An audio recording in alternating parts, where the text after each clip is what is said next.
Got this Christmas book that doesn't want to work.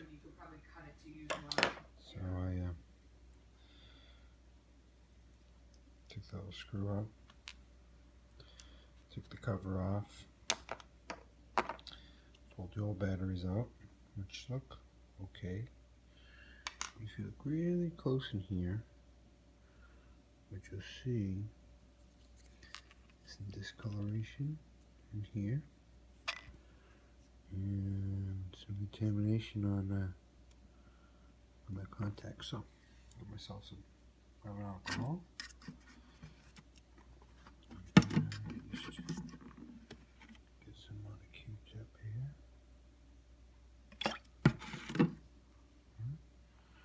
Now got the Q-tip wet here. Let's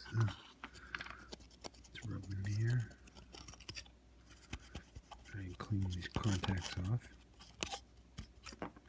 Happens a lot and this stuff sits around for a while, so let's see if this helps.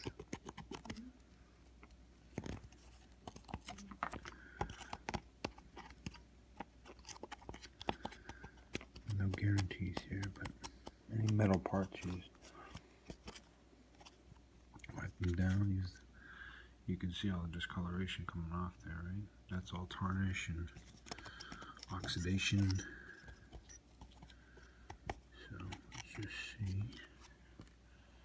Put some new batteries here. Whoop.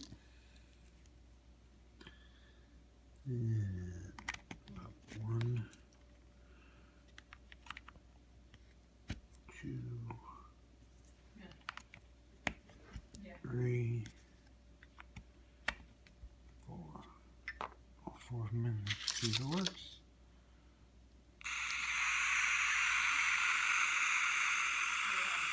Maybe there was nothing really wrong with it. You just, It's starting to make some noises, but I'm guessing that probably need to let that dry, but we'll see. I'm trying to clean those off a little better. I'll come back in a second here.